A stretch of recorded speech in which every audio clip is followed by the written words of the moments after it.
So friends, couple of days back, I saw that notification in Facebook that a couple in British Columbia, Vancouver, where I live, they bought a lotto ticket out of whims and they won $500,000. So now comes the question that based on palmistry, which all are the combinations? What all are the checkpoints which you have to give attention to?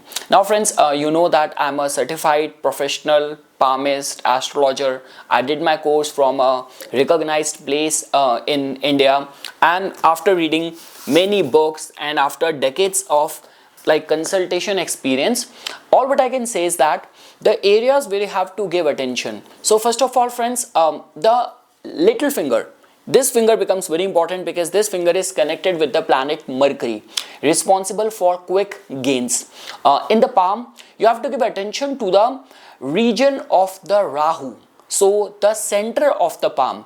And let's say for example, if you will see that the fate line or the sun line in the hand is originating from there, or the headline is terminating over there, that could also be another good sign.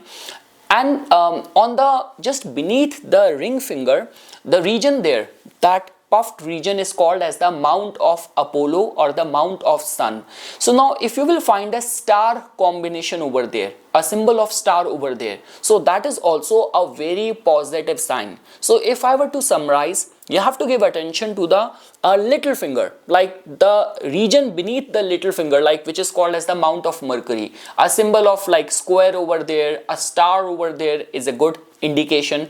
Mount of Rahu, fate line, sun line originating from there, headline terminating over there, and individually on the Mount of Sun beneath the ring finger, if you will find a star symbol, that could be responsible for someday a lottery win combination for you.